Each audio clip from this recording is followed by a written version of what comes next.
एक दिन पूरी दुनिया में रहस्यमयी द्वार दिखाई देने लगे। ऐसे अजीब गेट्स जो खतरनाक काल कोठरियों की ओर ले जाते थे। इन द्वारों से अनगिनत राक्षस निकलने लगे और उन्होंने इंसानों पर हमला करना शुरू कर दिया। शहर तबाह हो गए, चारों ओर मौत और अफरात फरी फैल गई और दुनिया अराजकता में डूब गई। लेकिन फिर कुछ लोगों के भीतर असाधारण शक्तियां जागृत हुईं। इन्हें अवेकेंड कहा गया। वही लोग जो राक्षसों का सामना कर सकते थे और इन विनाशकारी द्वारों को हमेशा के लिए बंद करने की शक्ति रखते थे।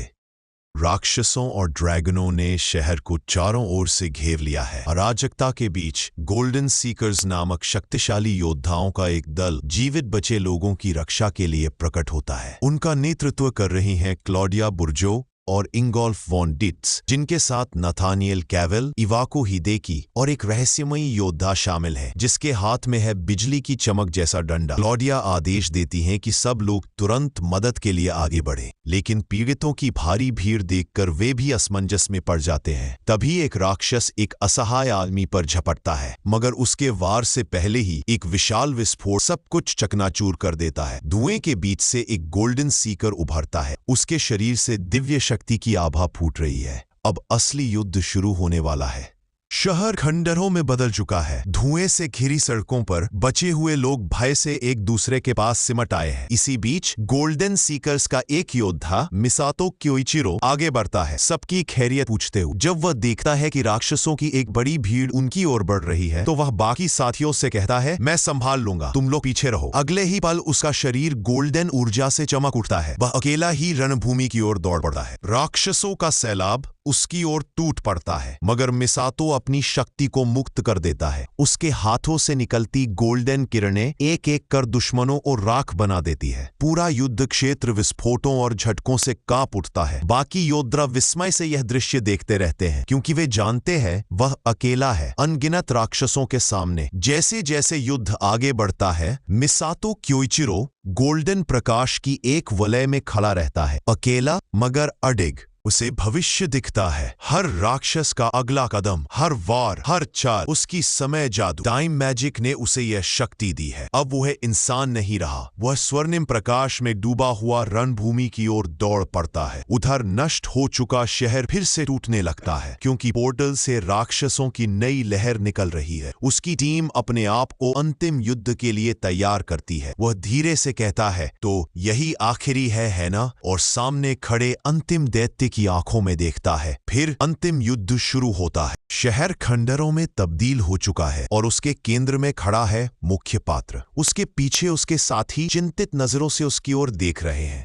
वो आत्मविश्वास और दृढ़ संकल्प से भरा हुआ है। उसकी आंखों में सिर्फ एक लक्ष्य है, लोगों के लिए इस संसार में फिर से शांति लाना। वह कहता है, मेरी नई शक्ति से मैं इस दुनिया की रक्षा करूंगा। फिर वो अपना हाथ ऊपर उठाता है और एक प्रचंड जादू का आह्वान शुरू करता है। उसका उद्देश्य है उस विनाशकारी द्वार गेट को हमेशा के लिए बंद कर देना। जैसे ही उसके चारों ओर ऊर्जा का प्रकाश फैलता है, वो गरजते हुए चिल्लाता है, अब मैं इस द्वार को मुहरबंद कर दूंगा। लेकिन इससे पहले कि वो मंत्र पूरा कर सके, अचानक शक्ति का एक तीव्र विस्फोट होता है। एक जबरदस्त झटका उसे पीछे फेंक देता है और पल भर में पूरा क्षेत्र चमकदार रोशनी से भर जाता है। मंत्र नियंत्रण से बाहर हो चुका है। दृश्य चमकती हुई जंजीरें एक विशाल लाल जादुई चक्र के चारों ओर लिपटी हैं। एक आदमी घुटनों के बल गिरा हुआ है, हैरान और स्तब्ध। आदमी हकलाते हुए, यह क्या है? क्या वो भविष्य है जो मैंने कभी नहीं देखा? वह सिर उठाकर बाकी लोगों की ओर देखता है। आदमी, क्या तुम सबको इसके बारे में पता था? तुम लोग ऐसा क्यों कर रहे हो? तभी सुनहरे बालों वाला आदमी एक ठंडी मुस्कान के साथ आगे बढ़ता है। सुनहरे बालों वाला व्यक्ति मुस्कुराते हुए, क्यों पूछ रहे हो? तुम्हें धोखा यही इसलिए मिला क्योंकि तुम अनजान थे। दृश्य गद्दार साथी ठंडी मुस्कान के साथ खड़े हैं। महिला साथी धीरे से, तुम लेवल 100 के मॉन्स्टर हो जिसे टाइम एट्रीब्यूट मैजिक का उपयोग करना आता है। दूसरा साथी निश्चिंत भाव से, सुरक्षित तरीके से पैसा कमाना चाहते थे। दाढ़ी वाला व्यक्ति क्रोध से, और तुम तो बस दूसरों की मदद करना चाहते थे और हमें इस खतरनाक स्थिति में ढकेल दिया। सुनहरे बालों वाला नेता नीचे झुकता है। उसकी आवाज ठंडी लेकिन थकी हुई लगती है। सुनहरे बालों वाला व्यक्ति, लेकिन आज आखिरी बार है। वह सिर उठाता है। उसकी आंखें अब गहरी, काली और खामोश है। होठों पर हल्की मुस्कान आती है। सुनहरे बालों वाला व्यक्ति फिर मिलेंगे। और अगले ही पल वह और बाकी सब मुहर सील के भीतर गायब हो जाते हैं। उनके पीछे से लाल प्रकाश का विस्फोट फूटता है। कट्टू नायक क्रोध से चिल्लाते हुए, तुम लोग मजाक कर रहे हो क्या? मुझे यहाँ से बाहर निकालो। उसकी आवाज गूंज उठती है, जगह जगह अंतरिक्ष तक में फैलती हुई। नायक मन में सोचते हुए, उन्होंने मुझे धोखा दिया सिर्फ ऐसे कारणों के लिए। दृश्य स्मृतियां मुख्य पात्र को अपने अतीत की याद आती है। वह समय जब वह गोल्डन सीकर्स का प्रमुख हुआ करता था, एक ऐसा समूह जो मानवता की रक्षा के लिए बना था, राक्षसों से, अंधकार से, विनाश से। वह दृश्य उसके मन में चमकता है। वह और उसके साथी कंधे से कंधा मिलाकर लड़ते हुए, चेहरे पर मुस्कान और दिल में एक ही मकसद, मानवता की रक्षा। स्मृति में वह एक विशाल राक्षस से लड़ रहा है। उसके शरीर से तीव्र स्वर्णिम ऊर्जा फूट रही है। वह गरजता है, क्रोध और पीड़ा के मिश्रण में। नायक, क्यों?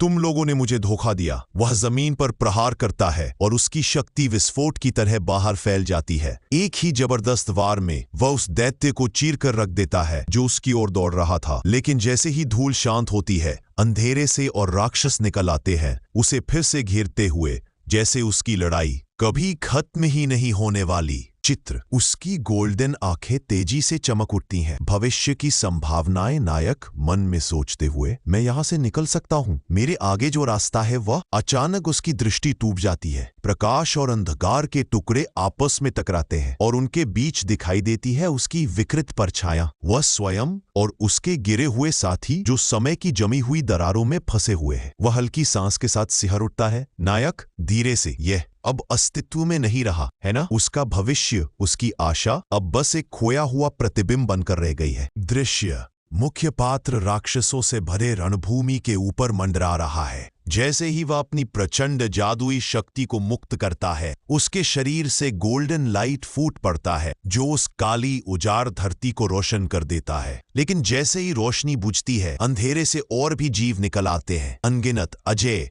अनवरत। वह दृढ़ निगाहों से अपनी मुट्ठी भींचता है। अचानक सब कुछ अंधकार में डूब जाता है। जब दृश्य फिर स्पष्ट होता है, वह घुटनों के बल झुका हुआ है। उसका शरीर घायल, फटा हुआ, रक्त से सना हुआ, उसकी शक्ति लगभग समाप्त हो चुकी है। टूटी जमीन पर गिरता उसका खून और मन में गूंजता सिर्फ एक विचार, मैं भविष्य नहीं बदल सका। वह धीरे धीरे सिर उठाता है। उसका चेहरा लहूलुहान है, लेकिन उसकी आंखें अब भी जल रही हैं, हताशा और नियति के विरुद्ध विद्रोह की आग में।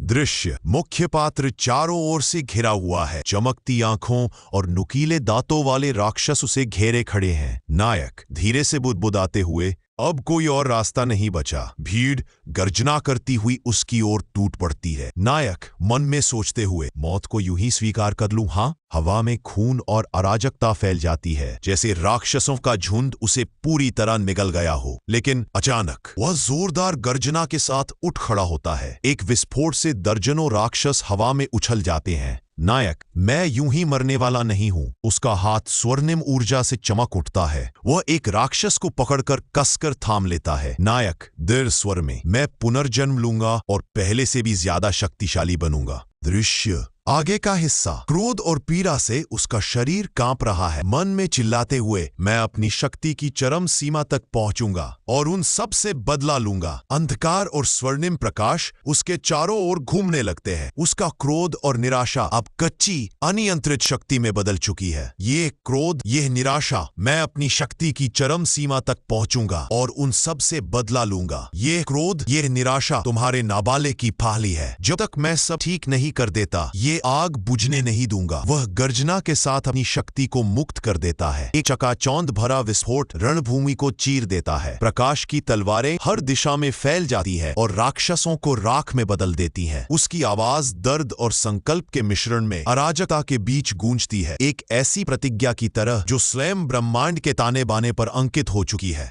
एक दैवी विस्फोट फूटता है जो एक जीवन के अंत का संकेत बन जाता है। सब कुछ स्वर्णिम प्रकाश में डूब जाता है, इतना प्रखर कि अस्तित्व ही मिट जाए। फिर पूर्ण शांति। धीरे धीरे दृश्य बदलता है। एक युवा व्यक्ति की आंखें चौड़ी हो जाती हैं। वह हल्की सी सांस छोड़ता है, मानो किसी दूर के सपने से अचानक जाग उठा हो। वह झटके से उठ बैठता है। ठंडी फर्श की छुअन उसे हकीकत में वापस ले आती है। धीरे धीरे वह आईने की ओर बढ़ता है। आईने में जो चेहरा दिखता है वह वही व्यक्ति नहीं है जो कुछ समय पहले मारा गया था। उसके होठों पर एक धीमी संतोष भरी मुस्कान उभरती है। नायक शांत स्वर में, लगता है पुनर्जन्म सफल रहा। दृश्य, नायक धीरे धीरे जागता है एक अजीब भविष्यवादी चिकित्सा कक्ष में। चारों ओर मशीनों की हल्की गूंज, नीली रोशनी की ठंडी चमक।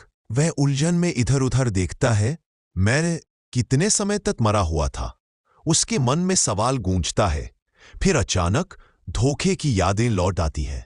चेहरे, चीखे, विश्वासघात और उसके भीतर प्रतिशोध की ज्वाला फिर से जल उठती है। वह पास की मेज पर कुछ देखता है, एक छात्र पहचान पत्र, नाम क्योसुके असाई, स्तर लेव 1, वॉइड।